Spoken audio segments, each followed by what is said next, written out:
오늘 우리에게 주시는 하나님의 말씀은 민수기 26장 52절로 65절까지 말씀입니다.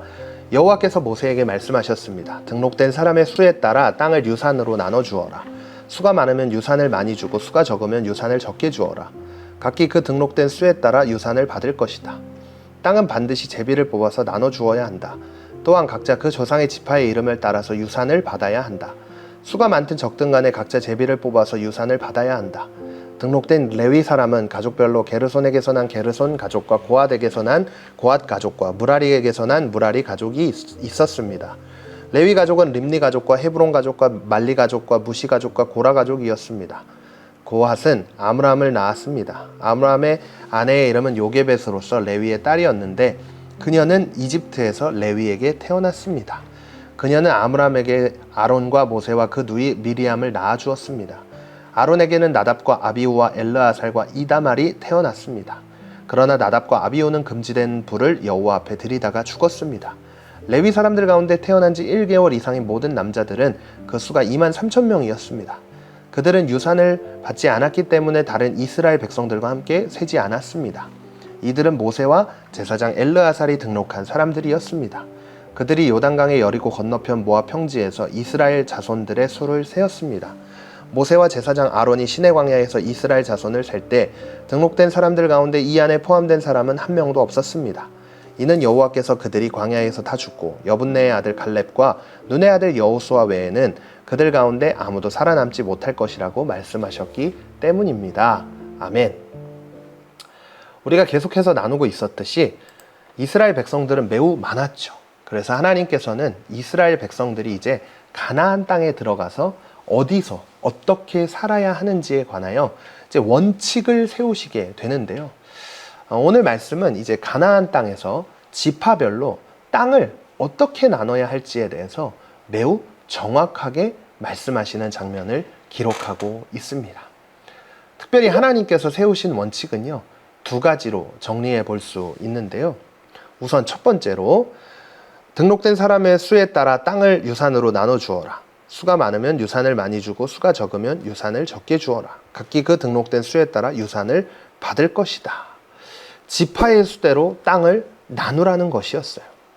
그리고 두 번째로는요, 제비를 뽑으라고 하셨습니다. 땅은 반드시 제비를 뽑아서 나눠 주어야 한다. 또한 각자 그 조상의 지파의 이름을 따라서 유산을 받아야 한다. 수가 많든 적든 간에 각자 제비를 뽑아서 유산을 받아야 한다. 아멘. 이 두 가지 원칙을 통해 알 수 있는 것은 하나님은 특별한 어떤 지파에게만 더 큰 땅을 준다거나 하지 않고 이제 모두가 공정하게 땅을 분배받을 수 있도록 하셨다는 것을 알 수 있습니다. 그런데 오늘 말씀에서 또 한 가지 발견할 수 있는데요. 바로 레위 지파에게는 분배할 땅이 없다는 거예요. 레위 사람들 가운데 태어난 지 1개월 이상인 모든 남자들은 그 수가 23,000명이었습니다. 그들은 유산을 받지 않았기 때문에 다른 이스라엘 백성들과 함께 세지 않았습니다. 레위 사람들의 인구를 조사해 보니까 약 23,000명 정도가 있었는데요. 그런데 그 사람들은 따로 땅을 분배하거나 하지 않았어요. 그래서 레위 지파는 흩어져서 땅을 분배받은 여러 지파 사람들과 함께 살게 되었는데요. 그래서 오늘 말씀을 통해 세 번째로 알 수 있는 건 레위 지파를 통해 백성들이 하나님 앞에서 살 수 있도록 해주셨다는 거예요. 이 세 가지 원칙을 통해 알 수 있는 것은 바로 우리가 믿는 하나님은 공정하시고 공평하신 하나님이라는 거예요. 공평하다는 게 무엇일까요? 누구에게는 많이, 누구에게는 적게가 아니라 각각에게 꼭 맞게 배분되는 것이라고 이야기할 수 있을 것 같습니다. 하나님은 특정한 지파에게만 더 많이, 더 적게 주시지 않고 공평하게 주셨다는 것을 통해 하나님을 믿는 사람들은 공평하신 하나님과 같이 내 친구에게 같이 쓰자, 너도 필요하지? 라고 말할 수 있는 사람이 되어야 한다는 걸 알 수 있죠. 두 번째로는 순종을 배울 수 있는데요. 우리가 제비뽑기를 할 때 운이 좌우한다 이야기를 하죠. 운이 좋으면 좋은 곳에, 운이 나쁘면 나쁜 곳에 간다고 이야기를 할 수 있을 것 같아요. 하지만 백성들은 제비를 뽑으면서 그런 생각을 하지 않았어요. 제비뽑기를 통해 하나님께서 분명히 계획하신 땅이 있을 것을 믿었던 거예요. 그래서 어떤 땅이든지 불평불만하지 않고 순종할 수 있게 되었습니다. 이처럼 우리도 이 원칙을 통해 하나님 앞에 순종할 수 있는 마음을 배워야 합니다. 그리고 마지막으로 레위 지파를 통해 하나님은 백성들이 하나님 앞에서 올바르게 살아가야 할 것을 예비하셨어요. 그래서 제일 중요한 것은 우리가 하나님을 올바르게 믿고 있는지, 하나님을 가까이 하며 지내고 있는지를 매일매일 점검해 봐야 한다는 것이에요. 오늘 말씀을 통해 하나님께서 이스라엘 백성들에게 원칙을 세워주셨듯이 우리도 믿음의 원칙을 세워야 합니다. 그래서 첫 번째로 우리 이 자막을 보면서 따라해 보세요. 공평하신 하나님처럼 내 친구들과 함께 나누겠습니다. 자, 두 번째로 하나님의 뜻을 따라 순종하겠습니다. 마지막 세 번째, 하나님과 더욱더 가까이 지내겠습니다. 결단한 대로 함께 적어보겠습니다.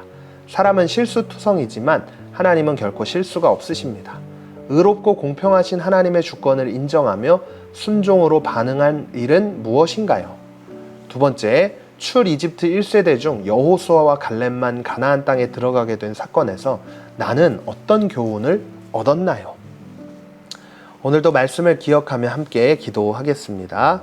하나님, 오늘 말씀을 통해 들었던 것과 같이 말씀대로 살아갈 수 있게 해주세요. 나만 누리는 것이 아니라 남들과 함께 누리고 하나님의 말씀 앞에 순종하며 하나님을 더욱더 사랑하는 마음을 지켜주세요. 그래서 매일매일 나의 주인 되시는 하나님과 함께 동행하는 삶을 사는 제가 되기를 원합니다. 성령님, 오늘도 함께 해주세요. 예수님의 이름으로 기도드립니다. 아멘.